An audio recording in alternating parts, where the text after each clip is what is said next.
आपने पिछले एपिसोड में देखा कि सबने बहुत जम के होली सेलिब्रेट की और अब एक नए दिन की शुरुआत थी। सारे फ्रेंड्स रिवर साइड जा रहे थे, साथ में एक झुंड हाथियों का भी जा रहा था।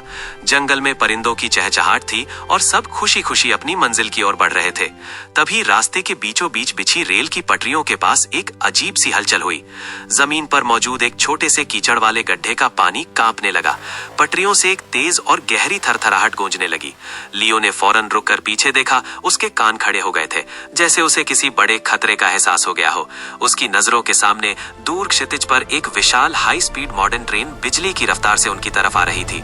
ज्यादातर हाथी तो पटरी पार कर चुके थे, लेकिन तभी सबकी चीख निकल गई।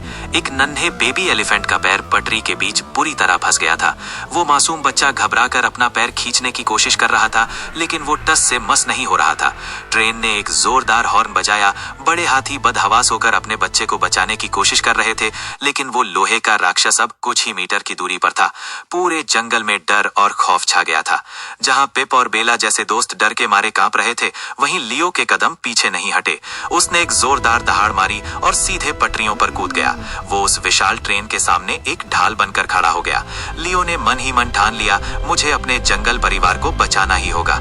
जैसे ही उसके मन में दूसरों की मदद करने का नेक इरादा जागा, होली के जश्न वाली वो जादुई लाल बिजली उसके पंजों से फूटने लगी। इस बार ये शक्ति पहले से कहीं ज्यादा ताकतवर थी। जैसे ही ट्रेन लियो के करीब आई, उसने अपने चमकते लाल पंजों को इंजन के सामने पूरी ताकत से टिका दिया। एक जोरदार धमाका हुआ।